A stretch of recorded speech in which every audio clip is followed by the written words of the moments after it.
Oke, Assalamualaikum warahmatullahi wabarakatuh. Selamat malam, salam sejahtera untuk Salam. semuanya. Assalamualaikum warahmatullahi Malam, wabarakatuh. Pak. Selamat malam. Malam. Malam, Pak. Mudah-mudahan sehat semuanya, semangat semuanya lah ya. Kita sudah Semangat, Pak. ketemu lah ya. Ya. Iya. Oke, sampai di sini kita hari ini mungkin sesuai jadwal ya. Kita akan membahas atau belajar mengenai penyelesaian audit. Jadi langkah-langkah atau tahapan yang harus dilakukan atau biasa dilakukan setelah melakukan pemeriksaan di lapangan. Gitu. Ada 8 ini ya yang agendanya. Satu, merancang pengujian yang berkaitan dengan penyajian dan pengungkapan. Berarti di sini sudah ada draft report-nya, ya, kemudian mereview ada tidaknya kewajiban contingency dan komitmen, kemudian mereview atau memperoleh surat dari penasihat hukum klien, kemudian review subsequent event atau peristiwa kemudian langkah terakhir untuk menyimpulkan pengumpulan bukti, memadukan bukti, komunikasi dengan komite audit, dan identifikasi tanggung jawab auditor pada saat ada fakta yang ditemukan setelah laporan terbit.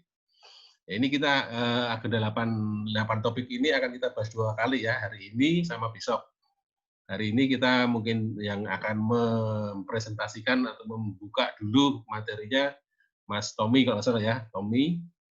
Besok, Iya, Pak. Ya, besok Mbak Lydia ya kalau nggak salah ya. Ya. Iya, Pak. Oke, siap. Berarti sudah siap ya Mas Tommy ya. Kita langsung aja lah ya. Kita langsung Mas Tommy presentasikan apa yang bisa dibahas dari situ. Kemudian kawan-kawan yang lain menyimak, dan kalau ada yang bertanya, silakan bertanya. Kalau ada yang mau menambahkan, silakan menambahkan, bebas kita. Oke, silakan Mas Tommy. Baik, Pak. Izin share screen ya, Pak. Oke, silakan Mas.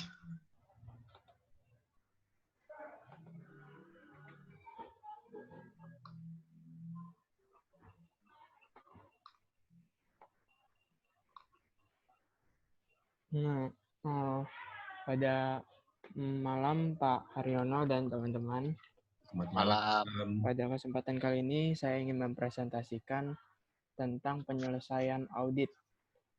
Nah, ini itu buat bagian pertamanya. Jadi, agenda kita yang pertama itu merancang dan melaksanakan pengujian yang berkaitan dengan tujuan audit, penyajian, dan pengungkapan. Yang kedua itu melakukan review kewajiban kontingen dan komitmen. Yang ketiga itu memperoleh dan mengevaluasi surat dari penasihat hukum klien. Yang keempat itu melakukan review untuk peristiwa kemudian. Kita lanjut yang pertama. Yang pertama itu merancang dan melaksanakan pengujian yang berkaitan dengan tujuan audit, penyajian, dan pengungkapan. Nah, kita bisa melihat nih di tabel yang ke-24 strip 1, itu tujuan audit, penyajian, dan pengungkapan. Nah, pada tabel ini dijelaskan tujuan audit yang pertama itu keterjadian serta hak dan kewajiban, mengungkapkan peristiwa dan transaksi yang terjadi serta terkait dengan entitas yang di sini. Lalu contoh prosedur substantifnya itu ada mereview kontrak utang untuk menentukan bahwa piutang usaha digadaikan sebagai jaminan. Nah, untuk tujuan audit yang kedua itu kelengkapan. Semua pengungkapan yang harus dimasukkan dalam laporan keuangan telah dimasukkan. Lalu contoh prosedur substantifnya itu menggunakan daftar pengungkapan untuk menentukan apakah laporan keuangan sudah memuat semua pengungkapan yang diwajibkan oleh standar akuntansi. Yang ketiga itu klasifikasi dan kemampuan untuk dipahami. Informasi keuangan disajikan dan digambarkan dengan tepat serta pengungkapan diekspresikan dengan jelas. Prosedur substantifnya itu mereview laporan keuangan untuk menentukan apakah aktiva atau aset diklasifikasikan dengan benar antara kategori lancar dan tidak lancar. Baca catatan kaki untuk penjelasannya. Yang keempat itu keakuratan dan penilaian. Informasi keuangan dan informasi lainnya diungkapkan secara wajar pada jumlah yang benar. Prosedur substantifnya itu merekonsiliasi jumlah yang dimasukkan dalam catatan kaki utang jangka panjang dengan informasi yang diperiksa dan didukung dalam kertas kerja audit utang jangka panjang auditor. Pada tahap kedua itu kita melakukan review kewajiban kontijen dan komitmen. Nah, sebelum itu kita harus tahu nih kewajiban kontijen. Kewajiban kontijen itu adalah potensi kewajiban di masa mendatang kepada pihak luar yang jumlahnya tidak diketahui dari aktivitas yang telah terjadi. Jadi ini istilahnya kayak utang, cuman utangnya itu masih kita belum tahu nih jumlahnya berapa, apa aktivitasnya yang udah menyebabkan utang ini. Nah, kita bisa lihat di tabel di 24 strip 2, kemungkinan keterjadian dan perlakuan laporan keuangan. Kemungkinan keterjadi peristiwa itu ada 3. Yang pertama itu remote, kemungkinan kecil. Yang kedua itu reasonability possible, itu lebih besar daripada remote, tapi lebih kecil dari probable. Yang ketiga itu probable, mungkin terjadi. Untuk perlakuan laporan keuangannya masing-masing, kalau yang remote itu tidak diperlukan pengungkapan. Tapi kalau yang reasonable possible, itu diperlukan pengungkapan catatan kaki. Kalau yang probable itu jika jumlah dapat diestimasi secara masuk akal, akun-akun laporan keuangan disesuaikan. Lalu jika jumlah tidak dapat diestimasi secara masuk akal, diperlukan pengungkapan catatan kaki. Maksud dari remote itu ialah terdapat potensi pembayaran di masa depan ke pihak luar atau kerusakan aktiva aset yang diakibatkan oleh kondisi yang ada. Kalau maksud dari reasonable possible itu terdapat ketidakpastian mengenai jumlah pembayaran atau kerusakan di masa mendatang. Kalau yang probable itu hasil akan dipecahkan oleh satu atau beberapa keterjadian di masa mendatang. Kita lanjut. Nah, ini perhatian utama auditor dalam kewajiban kontijen. Itu ada 6. Yang pertama itu tuntutan tertunda atau pending untuk pelanggaran paten, kewajiban produk, atau tindakan lainnya. Yang kedua itu perselisihan pajak penghasilan. Yang ketiga itu garansi produk. Yang keempat itu diskonto wholesale tagih. Yang kelima itu jaminan untuk kewajiban orang lain. Dan yang keenam itu saldo letter of credit yang beredar yang tidak digunakan. Ini adalah hal-hal yang diperhatiin sama auditor ketika dia mau nge-review kira-kira ada kewajiban kontijen yang masih ada yang belum diketahui oleh pihak manajemen atau enggak. Jadi ini ada 6 akun yang perlu dicek terlebih dahulu. Nah, beberapa prosedur audit yang sering digunakan untuk mencari kewajiban kontijen itu yang pertama itu mengajukan pertanyaan kepada manajemen, baik secara lisan maupun tertulis mengenai kemungkinan adanya kontingensi yang tidak dicatat. Lalu yang kedua itu mereview laporan agen pendapatan internal tahun berjalan dan tahun sebelumnya. Mereview, yang kedua itu Yang itu terus penjelasannya itu tahun berjalan sebelumnya untuk penyelesaian pajak penghasilan. Mengidentifikasi bidang atau tahun di mana terdapat perselisihan yang belum terselesaikan. Jadi laporan ini untuk mengidentifikasi kalau misalnya ada selisih yang belum terselesaikan. Lalu yang ketiga itu mereview notulen rapat direksi dan pemegang saham. Habis itu menganalisis beban hukum selama periode audit dan mereview faktor serta laporan. Nah, ini itu faktor serta laporan itu dari penasihat hukum untuk diidentifikasi kewajiban kontingennya, terutama tuntutan hukum dan penundaan penilaian pajak. Yang kelima itu memperoleh surat dari setiap pengacara utama yang memberikan jasa hukum untuk klien dalam status penundaan tuntutan atau kewajiban kontingen lainnya. Yang keenam itu mereview dokumentasi audit. Dalam review dokumentasi audit ini, setiap informasi yang mungkin menunjukkan potensi kontingensi seperti konfirmasi bank bisa saja menunjukkan diskonto, wesel tagih, atau jaminan pinjaman. Yang terakhir, memeriksa letter of credit. Memeriksa letter of credit yang berlaku pada tanggal neraca dan memperoleh konfirmasi menyangkut saldo yang digunakan dan tidak digunakan. Kita masuk ke tahap yang ketiga, itu memperoleh dan mengevaluasi surat dari penasehat hukum klien.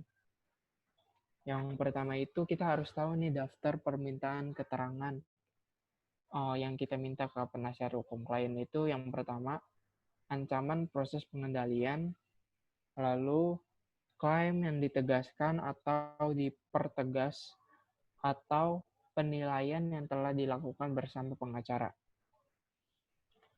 Dalam meminta pengacara agar memberikan informasi atau komentar tentang kemajuan setiap item yang di atas.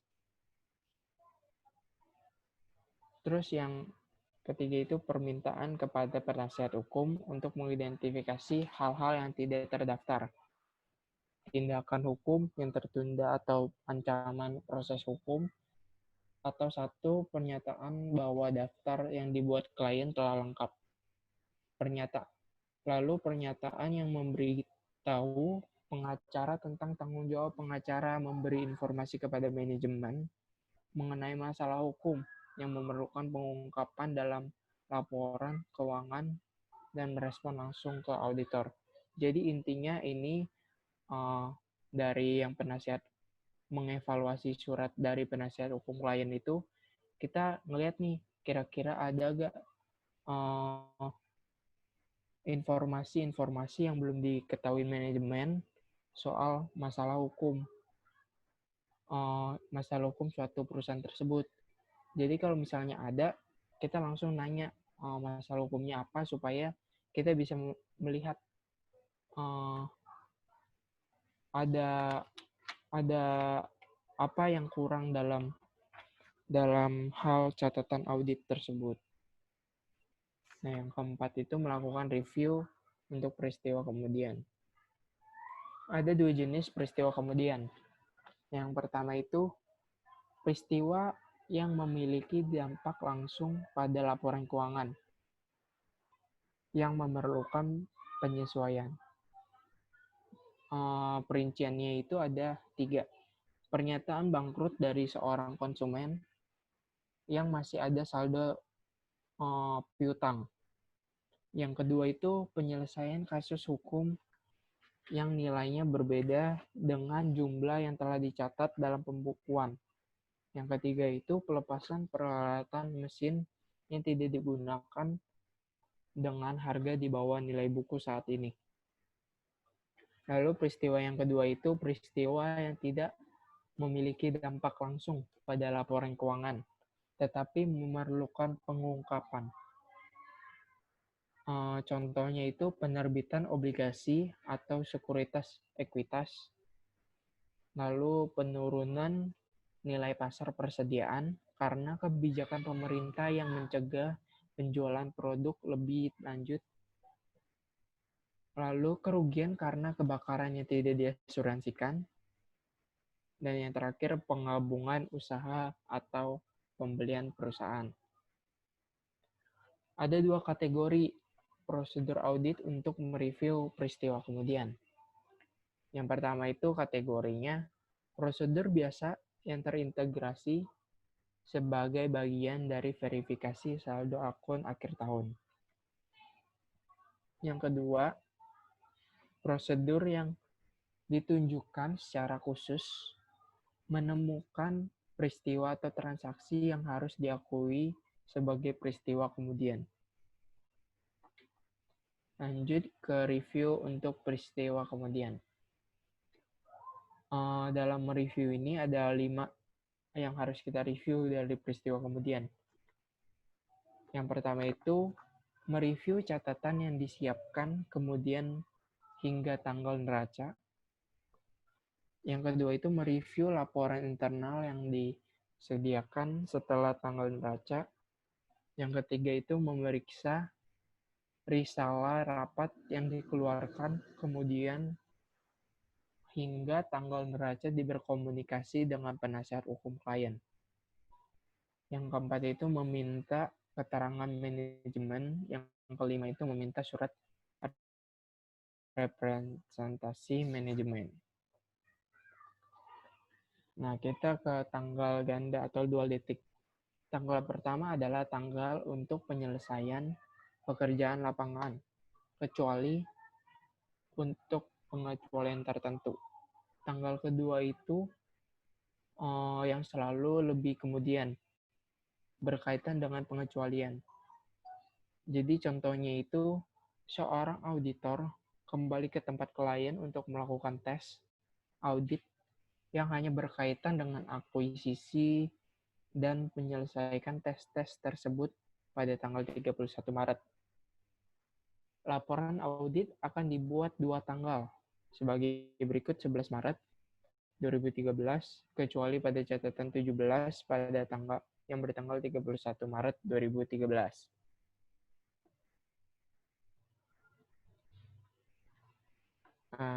Sekian presentasi dari saya. Ada yang ingin bertanya?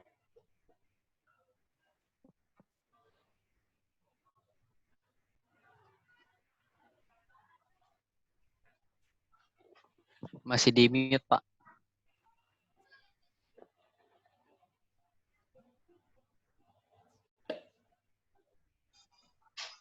Oke, silakan. Siapa yang mau bertanya mengenai... Saya, Pak. Saya mau tanya. Silakan.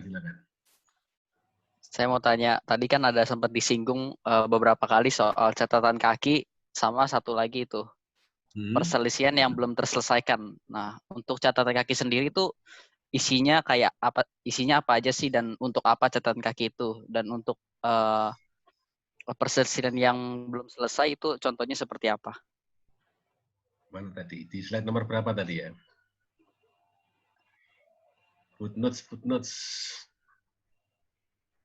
Pengungkapan berarti di kontingent. Kontingent. Ini ya, nah ini boleh nih, footnote ini boleh ambil dari sini dulu. Jadi ini ada 3 kemungkinan keterjadian, remote, reasonably possible, sama probable ya.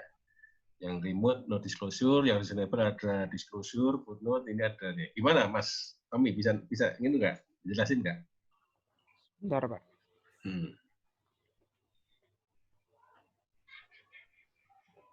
Untuk catatan kakinya itu, kalau menurut saya itu kayak catatan kaki itu kayak semacam notes dari auditor sih. Kayak bagian-bagian yang harus diteliti. Bagian-bagian kayak dari laporan itu, kita harus ngeliat nih bagian mana aja yang harus diteliti. Itu catatan kaki. Gitu. Ada yang mau menambahkan?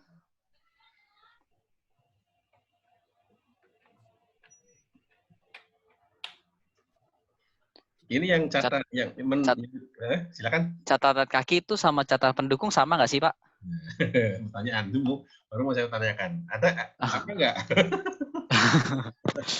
Saya kira sama, Pak. Maka saya coba tanya. Makanya mau saya tanyakan. Gini ya. Jadi maksud ini footnote ini maksudnya notes to financial statement.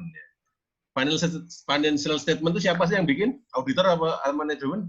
Manajemen, Pak. Nah, manajemen kan ya. Berarti kita menguji apakah pengungkapan notes ya, katakanlah notes itu catatan atas suatu kewajiban atau suatu kontingen itu sudah diungkapkan semuanya di laporan keuangan gitu ya. Jadi ini kita menguji setelah kita mengidentifikasi ada kewajiban contingents ya. Kewajiban contingents itu si manajemen dia menilainya apa? Remote, reasonable possible atau probable. Ya, kita uji benar nggak kalau dia memang dia berpendapat itu remote, benar. Alasannya ya berarti no disclosure, tidak ada notes to financial statement yang ditambahkan di situ kan itu. Tetapi kalau si manajemen memutuskan bahwa itu adalah probable, sangat mungkin terjadi kan gitu kan, sangat mungkin terjadi, likely to occur, ya maka ada dua alternatif. Pertama, jika kejadian atau kewajiban kontingensi itu bisa diestimasi nilainya, maka harus ada adjustment. Laporan keuangannya di neraca atau di laba ruginya harus ada adjustment angka. Tetapi kalau si manajemen katakanlah tadi berpendapat tadi probable, tetapi dia tidak bisa mengestimasikan angkanya, berarti dia cukup mengungkapkan di notes-nya aja, angka berapa, angka 25, 27 gitu, notes to financial statement terkait masalah kewajiban contingents. Jadi di sini footnote ini maksudnya adalah catatan di catatan kaki ya. Kalau catatan kaki kalau di buku kan catatan kaki di bawah itu kan. Ini kalau footnote di sini maksudnya adalah notes to financial statement, catatan atas laporan keuangan gitu. Laporan keuangan kan ada 4 tadi, neraca, laba rugi, kas, ekuitas sama cash flow. Nah, catatan atas itu kan itu maksudnya. Jadi kalau ada kejadian atau kewajiban contingents ya, dilihat dulu. Manajemen itu melihat itu remote atau reasonably possible atau probable. Nah, kita uji benar nggak itu kan, alasannya benar nggak dia, alasannya make sense nggak dia. Kalau katakanlah dia menyatakan itu remote, nah, atau dia mengatakan itu probable, alasannya make sense nggak, nah, baru kita nguji apakah kalau probable berarti kita harus nguji juga estimasinya bisa diestimasi nggak. Kalau bisa berarti bagaimana dia mengestimasinya, kita uji kira-kira wajar nggak dia estimasinya itu kan gitu. Tapi kalau nggak bisa ya cukup notes-nya itu, disclosure di notes-nya itu cukup memadai enggak untuk mengungkapkan bahwa ada kewajiban contingents. Jadi kecukupan pengungkapan, kita menguji kecukupan pengungkapan. Dalam arti kalau orang lain membaca laporan keuangan itu bisa memahami adanya kewajiban contingents di perusahaan itu. Maksudnya begitu, Mas. Bisa dipahami nggak? Bisa, Pak. Ya kan gitu kan ya, maksudnya gitu. Bisa ya jadi ya. Nah, ini di kewajiban contingents. Jadi kewajiban contingents adalah ada kewajiban bersyarat, mungkin terjadi, mungkin enggak kan gitu kan. Kan ada contohnya tadi. Ada beberapa contohnya. Bagaimana kita mereviewnya juga ada juga tadi di slide berapa, slide 3, slide 4 tadi kalau nggak salah. Coba dilihat di Mas Tommy tadi. Nah, ini kan. Nah, ini beberapa kewajiban contingents yang biasanya yang sering muncul gitu kan. Ya makanya dikatakan oleh itu buku katakan perhatian utama. Ini yang sering muncul, sering terjadi di perusahaan. Mungkin ada tuntutan, klaim paten, klaim hak milik, klaim hak paten, hak pakai atau apa sebagainya. Kemudian mungkin ada perselisihan pajak penghasilan kan gitu. PPH ternyata perusahaan mengajukan keberatan atau banding atau mungkin ada pajak yang sudah masuk ke banding, kemudian masuk ke pengadilan pajak yang tinggal menunggu keputusan. Nah, gitu masing-masing. Ada garansi kan juga garansi katakanlah produknya digaransi selama 3 bulan ke depan kan itu harus ada estimasinya. 3 bulan ke depan itu rata-ratanya ada berapa si konsumen yang mengajukan klaim kan gitu kan. Nah, itu harus masuk juga di situ. Itu bisa dipahami kewajiban kontingent? Bisa, Pak. Oke. Nah, ada lagi yang lain yang mau ditanyakan?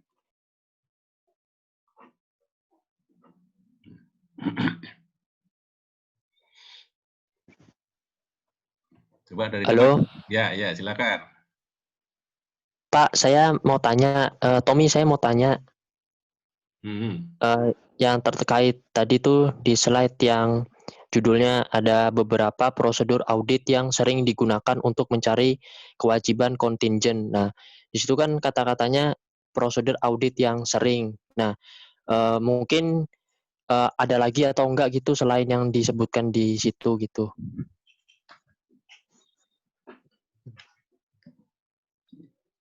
Ya, ada nggak kira-kira? Ini tinggal si kecermatan auditor ini yang sering dilakukan ini, tapi mungkin ada alternatif lain yang bisa dilakukan. Ada alternatif lain ya? Ya, ada. Ini kalau prosedur kan tergantung kondisi di lapangan kan. Iya, itu harus dilakukannya berurutan atau harus dilakukan semua atau boleh beberapa gitu, Pak? Oh, gitu. Jadi kalau prosedur audit kan itu tergantung judgement dari auditor. Kalau dia beberapa sudah, katakanlah 2 atau 3 prosedur sudah dilakukan, dia sudah cukup yakin bahwa itu cukup untuk mencari kewajiban kontingent, karena katakanlah persoalannya kecil atau apa, ya cukup, nggak perlu harus semuanya. Gitu.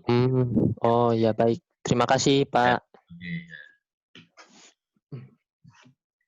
Tapi biasanya kalau awalnya sih si auditor nyusun prosedur auditnya sih lengkap sih, tapi begitu di lapangan mungkin beberapa prosedur akan di drop. Ini nggak perlu karena kondisinya memang memungkinkan bahwa itu nggak usah dilakukan.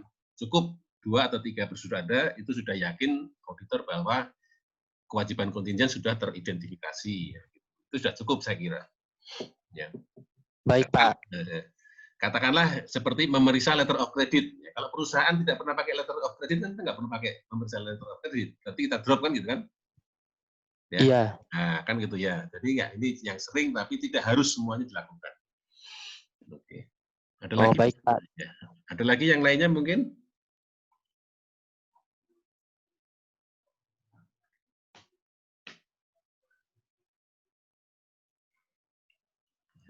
Pak.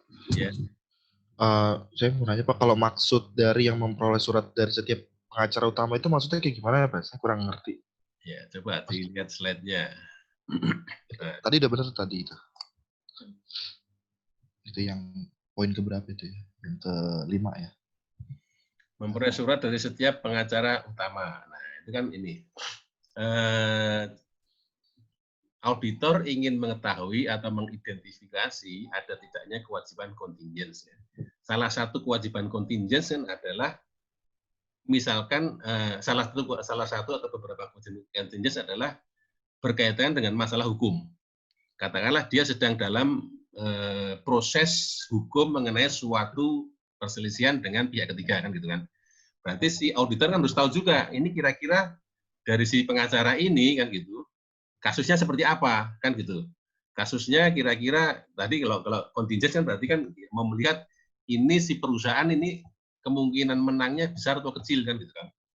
Gitu. Jadi ada surat dari pengacara bahwa ada kasus ini dalam tahap apa nanti si manajemen akan menilai bahwa oh ini kasus ini saya kira-kira istilahnya masih sulit untuk katakanlah sulit untuk menang atau sulit mukalah ya gitu. Jadi masih katakanlah masih possible ya, probable ya, ceritanya probable tadi ya, reasonable probable tadi ya, terus reasonable possible ya. Jadi mungkin masih 50-50 lah itu makanya harus ada pengungkapan. Nah, pengungkapan itu kan yang tahu kan pengacara. Nah, jadi si auditor harus punya informasi dari si pengacara kasusnya itu apa kan gitu. Supaya dia bisa menilai bahwa apa yang diungkapkan di laporan keuangan itu mencukupi gitu istilahnya itu. Kan itu. Ya, jadi ini pengacara ada kasus ya, ada menangani kasus perusahaan kan ya. Si auditor harus tahu kira-kira seperti apa sih kasusnya kan gitu. Kemudian diuji apakah pengungkapan di laporan keuangan sudah mencukupi sesuai dengan apa yang diceritakan oleh si pengacara tadi. Gitu, Mas. Oke. Jadi saling jadi memverifikasi gitu ya Pak ya? Iya, memverifikasi. Ya, tadi tujuan kita kan tadi apakah tujuan itu penyajian dan pengungkapan. Kalau penyajian kan penyajian kaitannya sama angka. Kalau pengungkapan kaitannya sama kalimat-kalimat apakah kasus itu sudah diungkapkan secara jelas di dalam laporan keuangan. Karena ini kewajiban kontingen, tidak ada angkanya, maka kita ingin tahu sebenarnya kasusnya itu seperti apa. Gitu.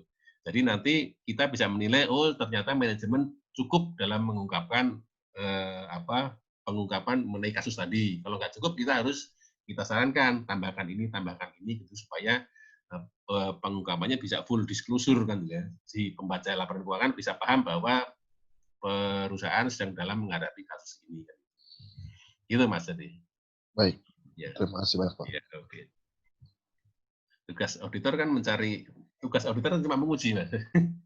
Menguji manajemen ngomong apa, kita uji dari mana istilahnya. Ini kebetulan manajemen mau ngomong masalah kasus, berarti kita uji dari pengacaranya. Ya, Pak. Ya, bisa ditangkap ya, bisa dipahami ya kira-kira ya. Bisa, Pak. Ya, oke, ada lagi. Dari depan coba, dari slide depan tadi, kita lihat lagi satu-satu, mungkin kalau ada yang kelewat. Nah, ini ya satu. Merancang satu. Ini aja dulu. Tadi awal tadi apa ya? Agenda ya. Nah, ada ya agenda ya. Oke, lanjut. Lanjutnya. Ya, ini satu merancang pelaksanaan pengujian yang bertujuan tujuan pengajian dan pengungkapan. Berarti ini sudah tahap terakhir, ya, sudah melakukan segala macam pengujian di pemeriksaan lapangan. Terus terakhir adalah kita ingin menguji penyajian dan pengungkapannya kan tadi kan ini. Berarti kalau pengungkapan kan occurrence and rights and obligation. Ini apakah pengungkapannya sudah sesuai? Ini contoh prosedur substansinya adalah mereview kontrak pinjaman untuk menentukan bahwa account receiver dijaminkan. Jadi untuk melihat bahwa memang itu apa istilahnya. Jadi di laporan keuangan ada notes mengenai kolateral ini. Jadi bukan cuma angka di AR-nya, tetapi ada pengungkapan mengenai kolateral ini sebagai pinjaman apa, sebagai jaminan pinjaman apa gitu. Kemudian completeness kelengkapan. Ini biasanya si auditor menggunakan checklist ya. Kita biasa menggunakan checklist jadi kita lihat di standar akuntansi keuangan pengungkapan apa yang harus ada, minimal harus ada di laporan keuangan, di notes to financial statement, katakanlah pengungkapan untuk kas dan bank. Nah, itu kan harus ada kan gitu kan. Harus ada itu, biasanya kita kantor akuntan sudah punya checklist-nya. Jadi tinggal checklist, oh ini sudah ada. Kalau nggak ada, berarti perlu ditambahkan pengungkapannya. Jadi masalah pengungkapan aja, seperti katakanlah kalau deposito, biasanya harus ada dia suku bunganya, kemudian jatuh temponya, ya, jangka waktunya, ya harus ada di situ juga. Itu harus diungkapkan, disebutkan di dalam notes to financial statement. Gitu. Ada standar seperti itu. Nah itu apakah itu sudah dilakukan oleh manajemen? Ya. Kita tinggal menguji aja.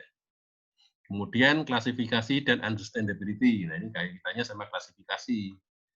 Jadi kita melihat laporan keuangan untuk menentukan apakah sudah benar dia klasifikasinya.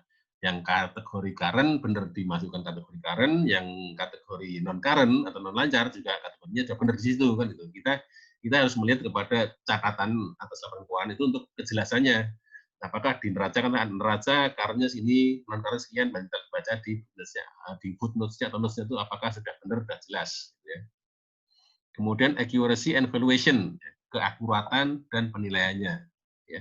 Apakah nilainya sudah akurat dan sudah tepat penilaiannya. Nah, berarti kita harus melihat kepada atau memperbandingkan, merekonsiliasi jumlah yang di laporan keuangan di dalam footnotes ya dengan kertas kerjanya si auditor kan itu. Seperti katakanlah yang paling gampang adalah kalau ada pinjaman bank kan itu, pinjaman bank kalau dia walaupun dia pinjamannya satu PK, satu perjanjian kredit, katakanlah 1 miliar, tetapi kalau ada yang jatuh tempo tahun depan, berarti kita harus menghitung berapa yang masuk ke kewajiban lancar, berapa yang masuk ke kewajiban jangka panjang. Sudah benar belum? Sudah akurat belum itu kan itulah istilahnya. Angka yang diklasifikasikan di current sama di non current. Kemudian bunganya juga apakah sudah benar atau benar. Jadi ini tujuan di presentation and disclosure. Oke, ini asersi-asersi yang harus diuji di dalam tahap akhir ini. Oke, lanjut. Lanjut Mas Tony. Ada pertanyaan sampai sini? Ya ada. Oke, nah, komitmen kan sudah jelas ya tadi ya. Ada remote, ada reasonably possible, ada probable ya gitu. Sebagai itu perlakuannya berbeda. Kalau remote dia no disclosure ya. Kita tahu tetapi kita catat di kertas kerja ada kejadian ini tapi dia remote sehingga tidak perlu pengungkapan. Kemudian katakanlah ada kejadian lain, katakanlah ini reasonably possible kata manajemen, alasannya ini. Nah, kita harus melihat apakah di laporan keuangan sudah ada disclosure mengenai kewajiban kontingent ini kan itu ya. Kemudian kalau probable alasannya apa? Likely to occur-nya gimana kok? Bagaimana manajemen bisa menentukan bahwa ini sangat kemungkinan besar bisa terjadi, sangat besar terjadi. Ya, kalau dia ada angkanya, estimasinya, ya berarti harus ada adjustment atau penyesuaian di laporan keuangan. Kalau nggak ada ya cukup disclosure aja. Ya. Monggo silakan. Lagi tuntutan tertunda, perselisihan pajak penghasilan, garansi produk, ya. Ya, ini contoh tadi udah ya. Ya. Tadi yang perselisihan pajak penghasilan udah dijelasin loh, Mbak. Saya masih bingung. Ya. Gini kan gitu. Kalau misalkan di dalam SPT tahun 2018 ya, katakanlah si perusahaan memasukkan SPT dengan pajak terutang 1 miliar. Ternyata di tahun berikutnya atau 2 tahun berikutnya kantor pajak masuk, ya, dia meriksa pajak penghasilannya dihitung dia, ternyata dihitung dia ada 10 miliar, ya, padahal kita tadi masukin 1 miliar, kan berarti ada selisih, kan gitu. Kita nggak terima, kita nggak bisa, kan itu kan kita masukin keberatan pajak atau banding dan sebagainya. Berarti kan ada perselisihan pajak antara si pengasih perusahaan BP dengan si kantor pajak kan gitu kan. Nah ini kan masih contingency ini karena masih dalam katakanlah jenjangnya kan keberatan kemudian sampai kepada pengadilan pajak kan gitu.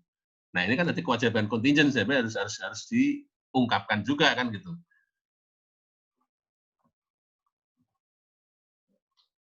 Ya. Nah, bagaimana kemungkinan si perusahaan besar, kemungkinan si perusahaan bisa memenangkan sengketa pajak ini, kan ini persisnya sengketa pajak antara BP dengan kantor pajak. Nah, itu kan harus terungkap di dalam laporan keuangan dan itu harus muncul itu. Ya. Minimal disclosure, ya di reasonably possible tadi, minimal disclosure. Ya. Ya. Atau kalau dia sudah melihat kemungkinannya kalah ya dia buat ketiga, dia harus ada estimasi untuk pajak penghasilan yang harus dibayar karena dia kalah itu. Tapi biasanya itu nggak dia masukkan, dia masih tetap berusaha minimal di tengah itu cukup disclosure aja kan gitu. Bisa nggak? Bisa tangkap nggak Mas? Dan ini kasusnya kasus sengketa pajak antara WP dengan kantor pajak.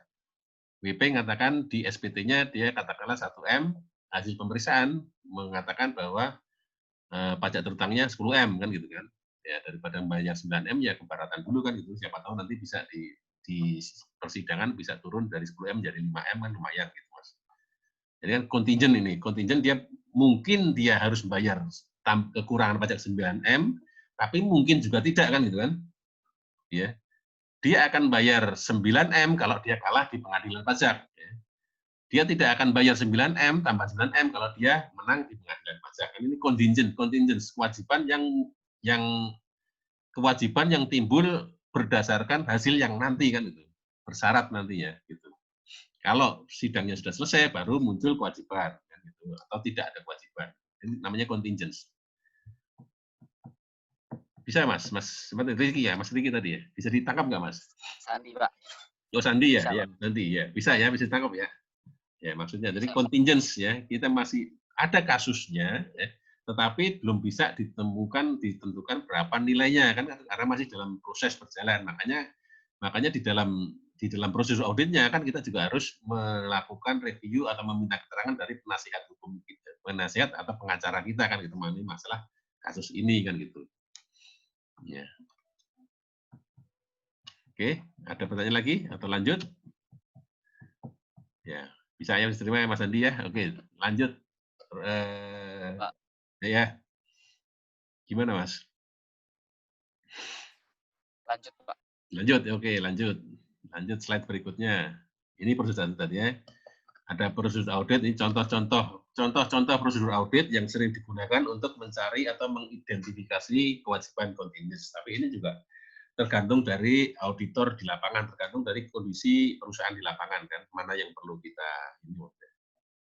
Jadi kan seperti contoh yang keempat, menganalisis beban hukum selama periode audit dan mereview faktur dan laporan kan gitu kan. Jadi kita kalau ada di selama periode berjalan beban hukum berarti kan kasus apa ini kan gitu kita analisis kan itu. Kasusnya sudah selesai belum? Ya kan itu berarti istilahnya menganalisis beban hukum kan gitu.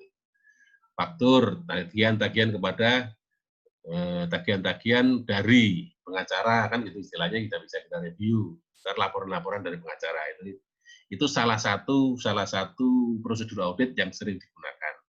Tapi kalau selama tahun berjalan tidak ada beban hukum, berarti prosedur ini kita drop. Ini nggak perlu dilakukan, nggak ada beban hukum selama tahun berjalan. Kita coret, nggak perlu dilaksanakan. Gitu istilahnya. Ya, oke lanjut.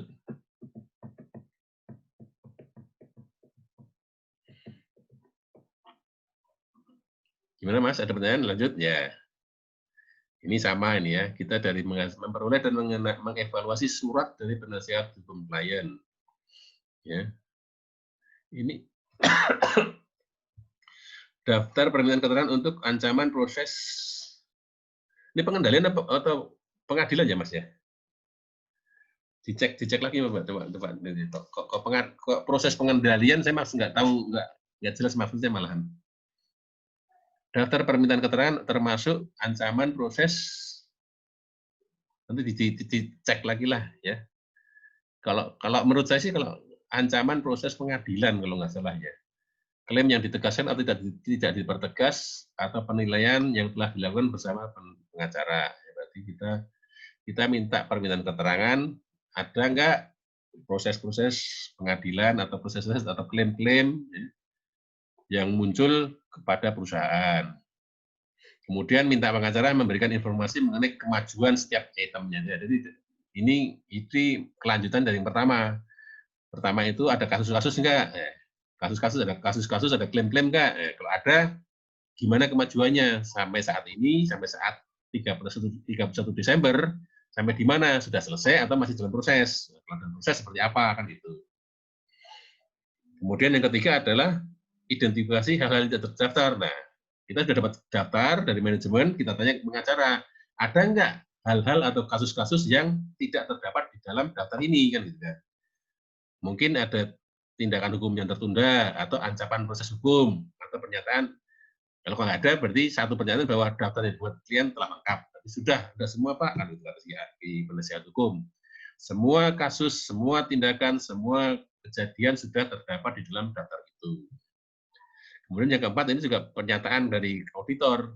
Kita perlu memberitahu, menginformasikan kepada pengacara tentang tanggung jawab pengacara untuk memberi informasi kepada manajemen mengenai masalah hukum yang memerlukan pengungkapan. Jadi dalam standar audit disebutkan bahwa pengacara itu punya tanggung jawab untuk memberikan informasi mengenai masalah hukum yang perlu diungkapkan di dalam laporan keuangan. Dan dia harus menjawabnya langsung kepada auditor. Jadi tidak kepada manajemen, tapi kepada auditor. Auditor menanyakan, ini sebenarnya seperti konfirmasi kepada bank kan gitu kan. Bank kan kita menanyakan saldonya berapa, ya, jawabannya kepada kita langsung, tidak kepada manajemen. Ini juga pengacara punya tanggung jawab memberikan informasi mengenai kasus-kasus atau hal-hal yang harus diungkapkan di dalam laporan keuangan, dan itu disampaikan langsung kepada auditor. 4 inilah itu. Ada pertanyaan? Ini saya belum sih, Pak. Belum ya? Ini saya masih bertanya yang pertama ini, Mas, daftar permintaan keterangan ini. Saya belum pegang ininya, belum pegang bukunya ya. Mana bukunya ya? Ancaman proses pengendalian atau ancaman proses pengadilan. Saya kok lupa. Kalau menurut saya sih ancaman proses pengadilan. Kalau pengendalian maksudnya gimana?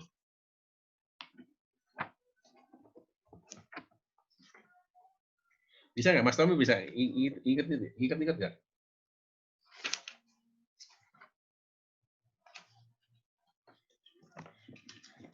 Ya, buku Itu pengadilan, Bapak. pengadilan ya, bukan pengendalian kan? Iya. Ya, ancaman proses pengadilan kan? Ya, singkat saya sih pengadilan. Jadi nanti dikoreksi nanti biar teman-teman nggak bingung. Daftar permintaan keterangan termasuk ancaman proses pengadilan kan, bukan pengendalian kan? Iya, Pak. Sorry. Iya, ya, oke. Nanti tolong dikoreksi nanti biar nggak membingungkan. Oke, ada pertanyaan atau langsung lanjut? Slide berikutnya. Boleh lanjut, Pak. Oke, monggo silakan. Lanjut.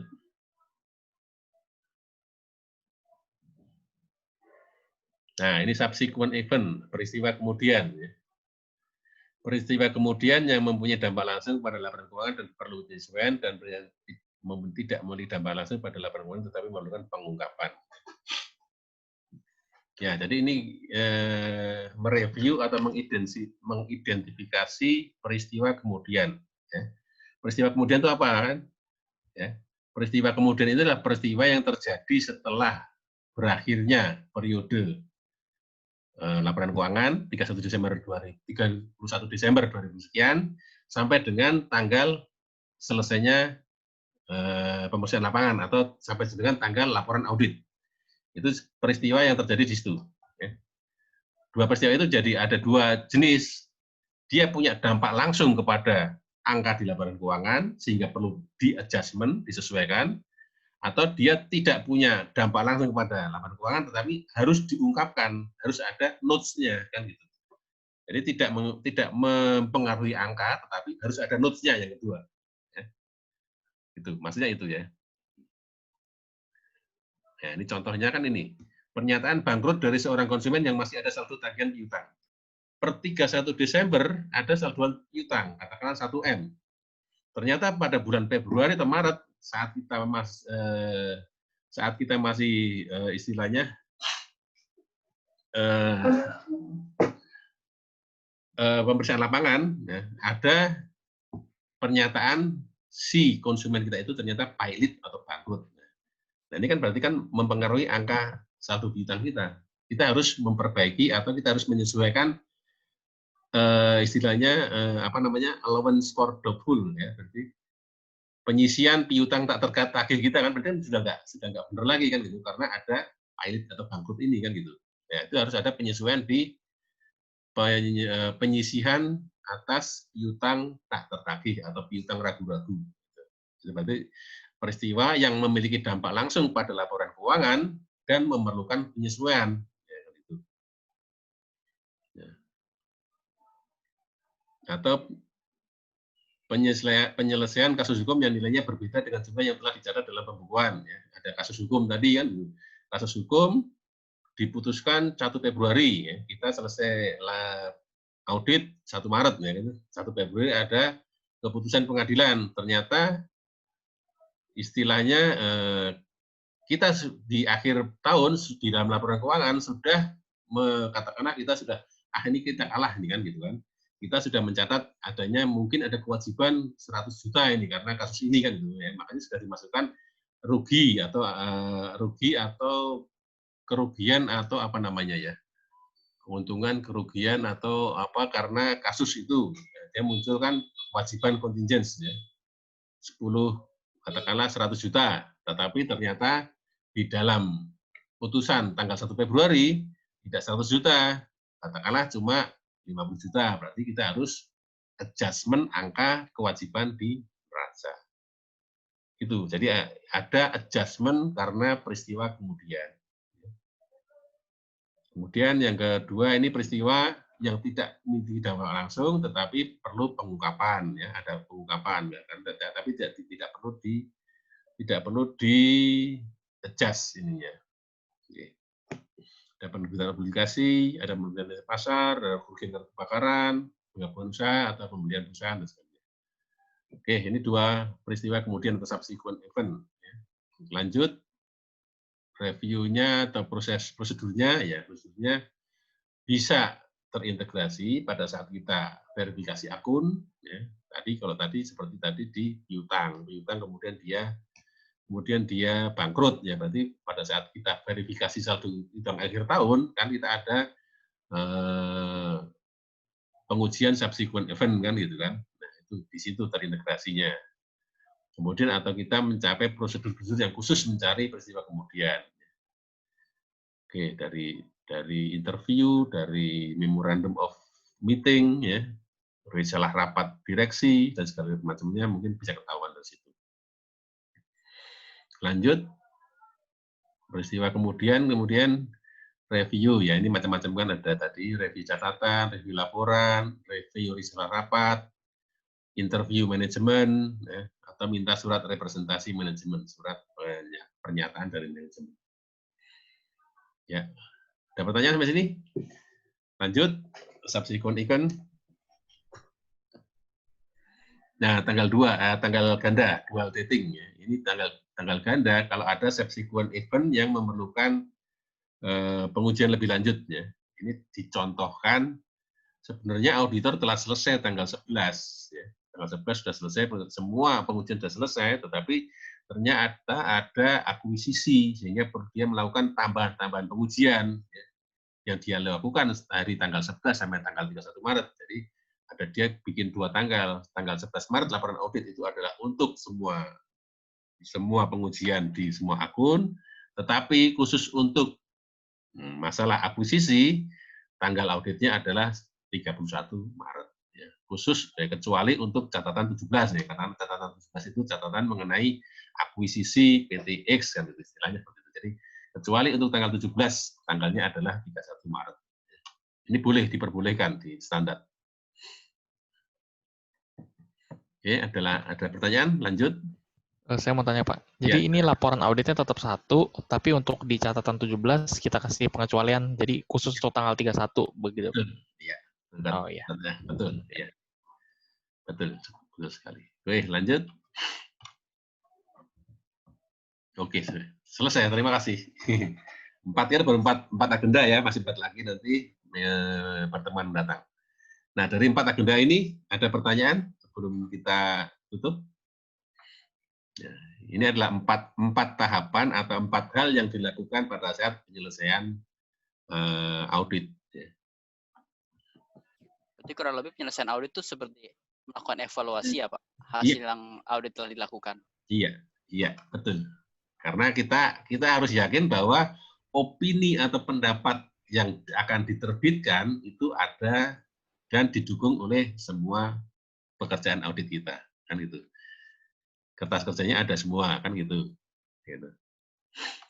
Jadi untuk sebelum menerbitkan opini ya kita harus yakin dulu kan gitu kan. Semuanya harus sudah terdukung, termasuk tadi ada subsequent event, ada kewajiban contingents ya. Kalau ada kita perlu pengujian lagi, jadi kita bisa pakai dual dating, nggak apa-apa, nggak masalah kan gitu. Karena memang memerlukan gitu. Gimana bisa dipahami yang empat agenda penyelesaian audit ini?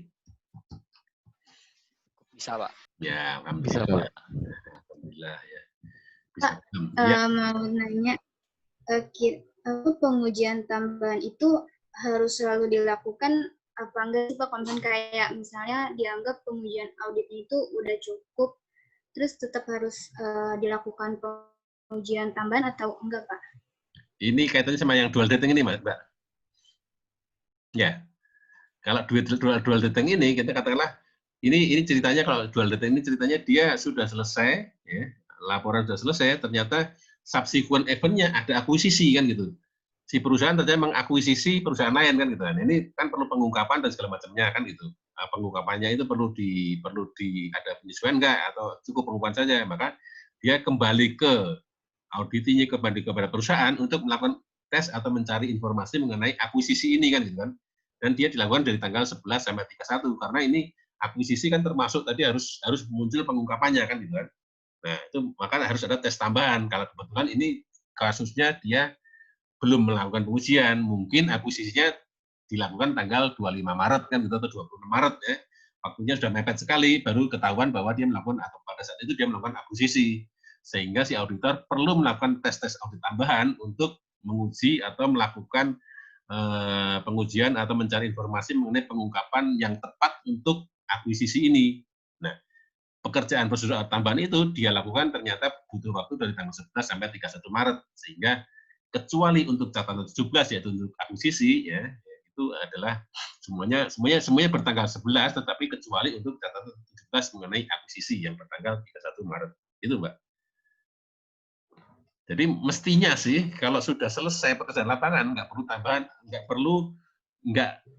tidak ya apa istilahnya, seharusnya tidak perlu lagi tes tambahan.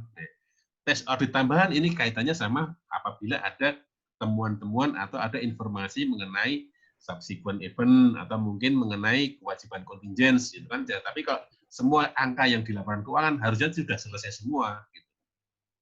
Pertanggal 11 Maret ya, harusnya sudah selesai semua kan gitu. Pengujiannya gitu. Bisa ditangkap, Mbak? Iya, bisa, Pak. Iya, makasih. Ya. Makasih, Pak.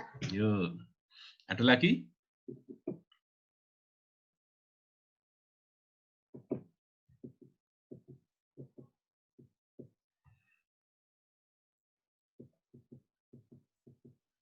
Nggak ada? Ya, kalau nggak ada, nggak apa-apa ya, kita tutup sampai di sini ya.